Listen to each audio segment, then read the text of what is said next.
Hello and welcome to the Returners Clinic. My name is Simon Gregory. I am one of the coaches and the founder of the Returners Tribe, all set up to help you on your journey back to work. So for those of you who don't know me, my background is 18 years of recruitment. I had 10 years overseas in Southeast Asia, going from running single portfolios right through to running countries and regions.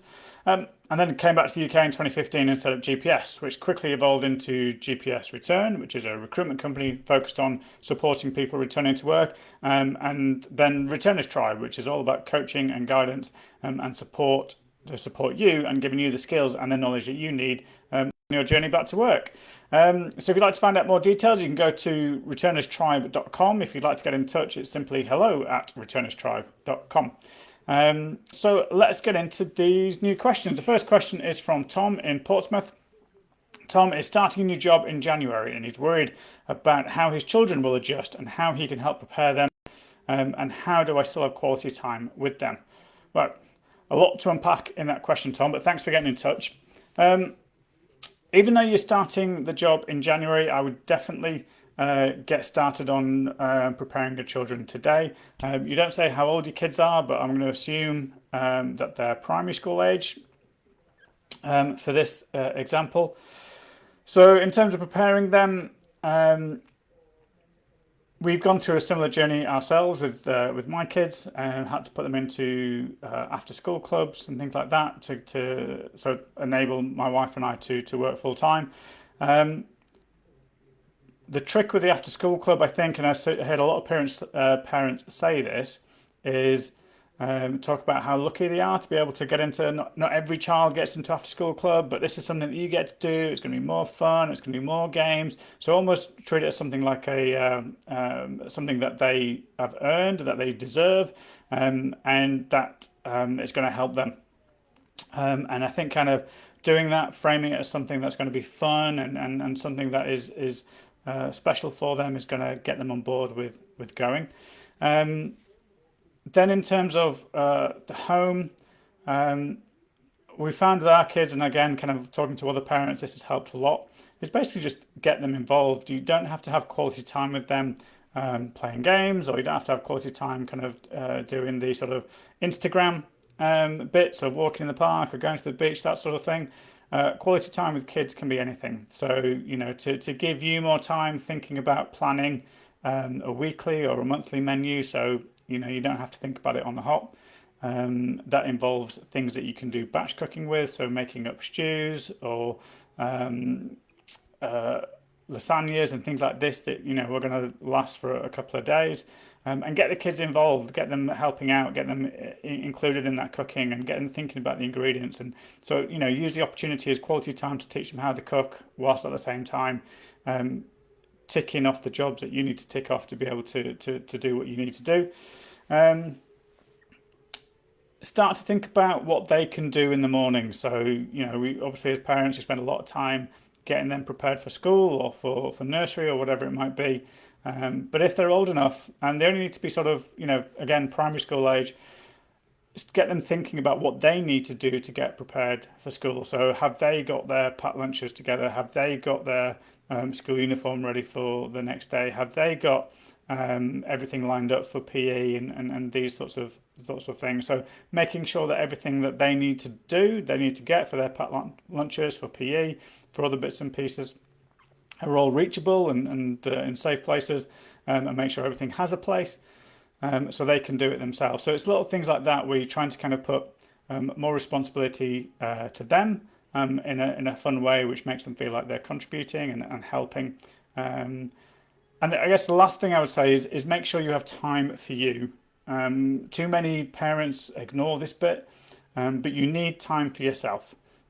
If you're not the best version of you, you're not going to be the best parent, the best partner, the best friend that you want to be. So make sure you do find time somehow to get time for yourself, whether it's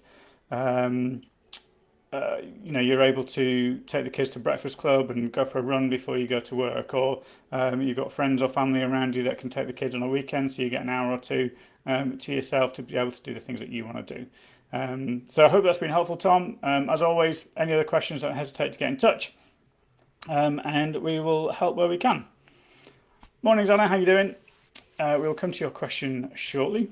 Next question is from Jade in Glasgow. So Jade's question was the inspiration for our weekly newsletter. If you're not signed up for the newsletter, if you just go to, just drop me an email at hello@returners.tribe.com and we'll get you signed up, or you can go to returners.tribe.com and have a look at the website there. So Jade's question is, Jade recently found out she's going to be made redundant in January. Help. First off, really sorry to hear that, Jade. I mean, timing couldn't really be much worse on that. But again, we are here to help, and we've worked with a lot of people who have been made redundant. I've been made redundant twice.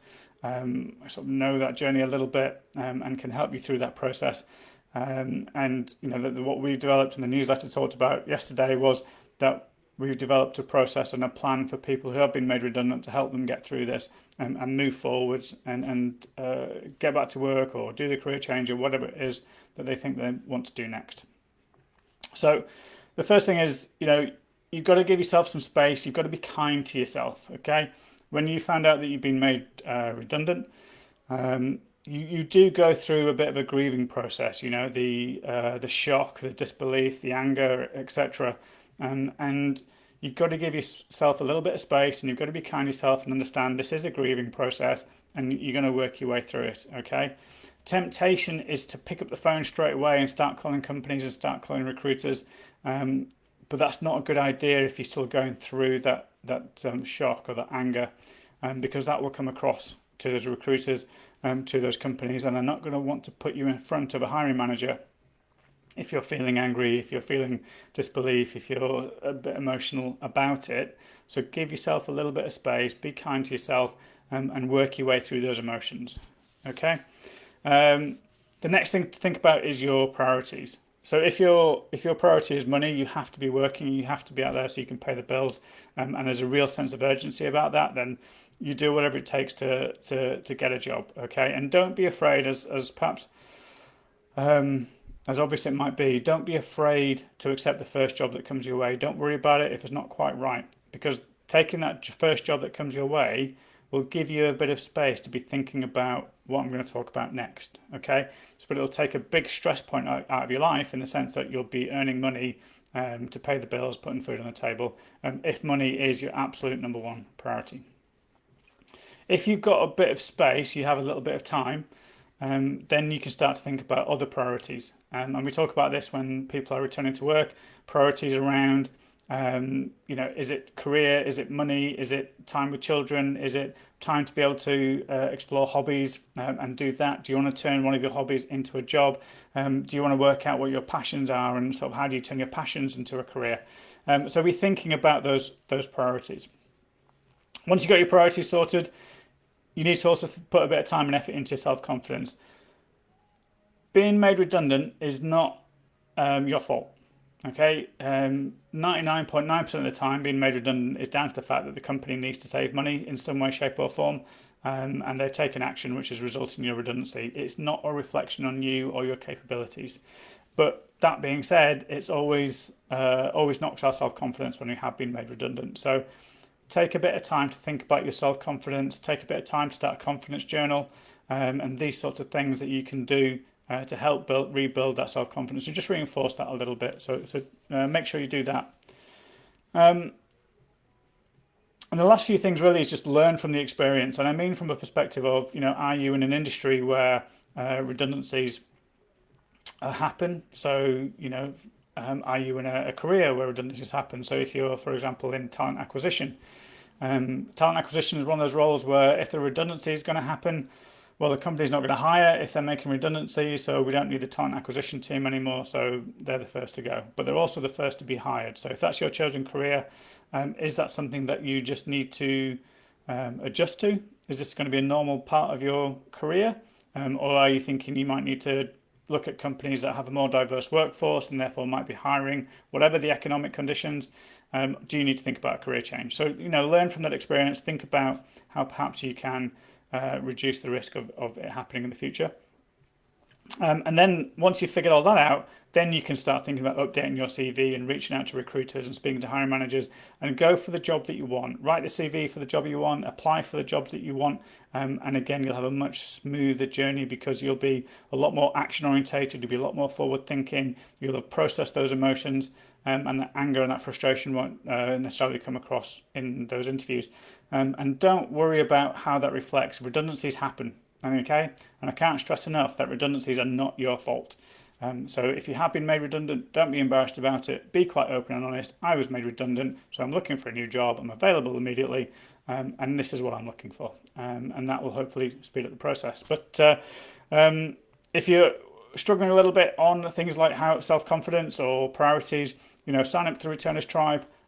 We've got 4 modules based on that initial part of the journey that I talked about that will help you through that journey and give you the skills that you need to be able to go back. And as always, don't be afraid to give me a call or drop me a line, hello@returnerstribe.com, if you need some more information. Right, last question. If you do have any other questions that you want to ask, don't hesitate to leave a note in the comments. Or if you're watching this back at a later time, just do as Zanna's done and Jade and Tom, and drop me a note in the comments or drop me a quick email and I'll answer them in the next Returners Clinic. Zanna's question: how do I answer the question, what are your salary expectations? Simplest answer is, does the job have a salary band? And if it does, that's your guide, okay? Or if you're working with a recruiter, they should be able to give you some guidance on what the salary band is and what your answer could or should be, all right? If that is the case, then, if for example, the salary is 40 to 50,000, then you can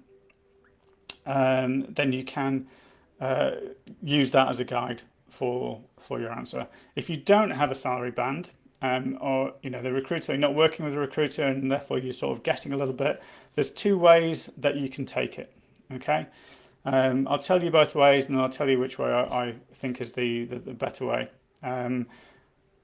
Option 1 is basically you can plant your flag in the sand and say, I'm looking for this much. I'm looking for 50,000. I think I'm worth 50,000. These are the skills and experience that I can bring to the table, and that's why I think I can command a salary of 50,000.